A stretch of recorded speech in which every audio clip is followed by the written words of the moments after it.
Selamat pagi, selamat siang, atau selamat malam Pak Baim.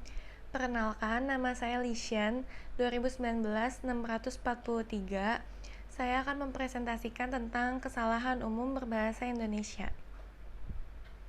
Jadi, pengertian dari kesalahan berbahasa adalah penyimpangan yang bersifat sistematis, konsisten, dan menggambarkan kemampuan peserta didik pada tahap tertentu yang biasanya belum sempurna.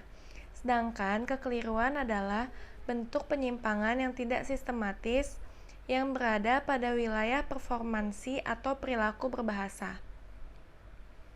Kesalahan-kesalahan yang sering muncul dalam berbahasa Indonesia. Yang pertama adalah kesalahan keefektifan kalimat. Kalimat yang dibuat mengandung lebih dari satu kesatuan informasi sehingga sering menimbulkan kerancuan dan ketidaktepatan arti.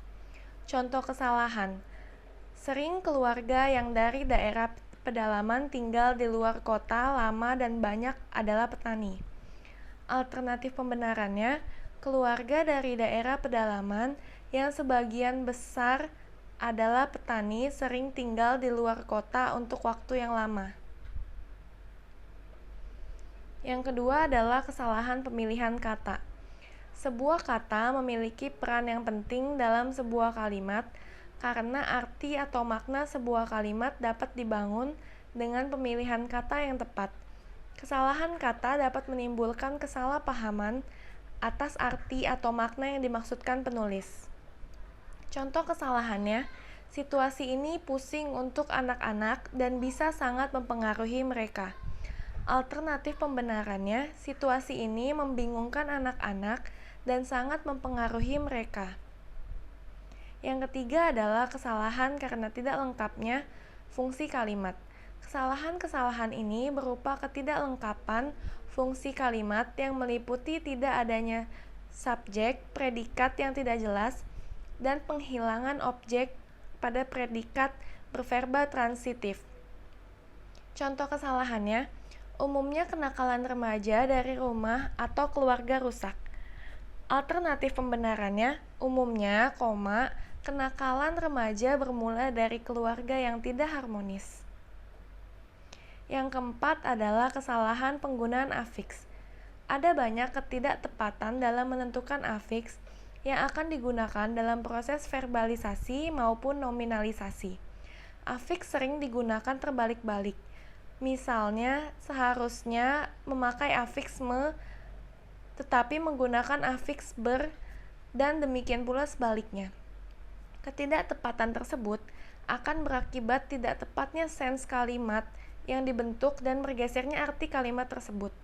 Contoh kesalahannya, mungkin mayoritas orang Indonesia merasa kecemburuan kepada orang asing. Alternatif pembenarannya, mayoritas orang Indonesia merasa cemburu kepada orang asing.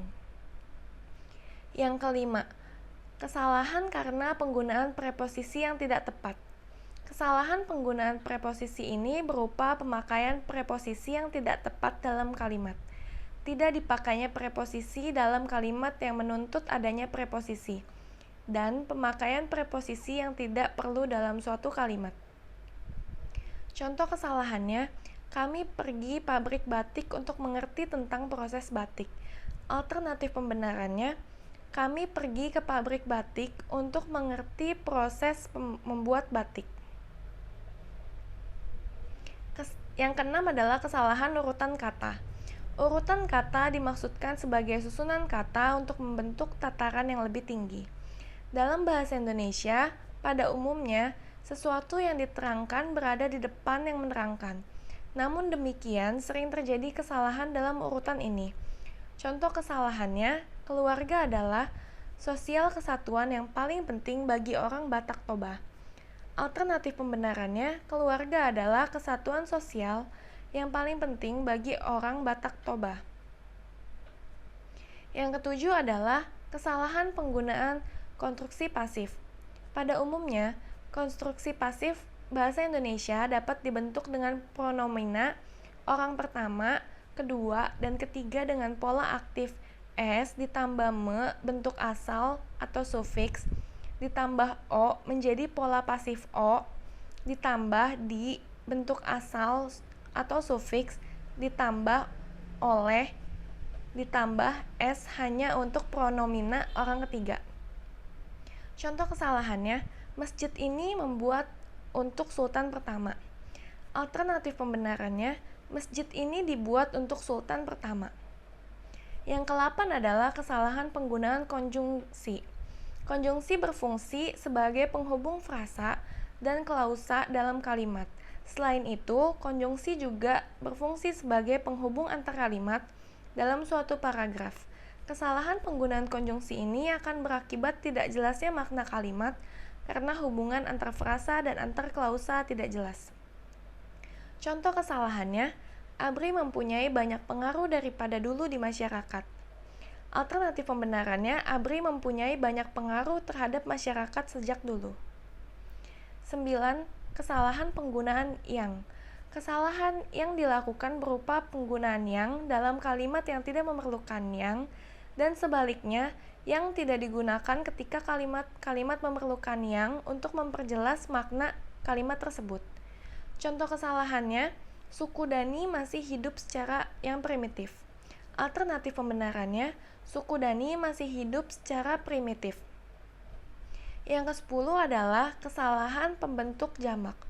Kesalahan dalam hal ini adalah pemakaian bentuk beruntun ketika mereka membuat bentuk jamak. Mereka memakai penanda jamak tetapi nomina tetap diulang, atau sebaliknya ada penanda tunggal tetapi nominanya jamak. Contoh kesalahannya, di Inggris, guru-guru merasa bahwa mereka menerima gajinya yang rendah dan banyak guru-guru berangkat untuk pekerjaan yang lain. Alternatif pembenarannya, di Inggris, guru-guru merasa bahwa mereka menerima gaji yang rendah dan banyak guru meninggalkan profesi itu untuk mencari pekerjaan yang lain. Sekian presentasi dari saya. Terima kasih dan mohon maaf bila ada kesalahan.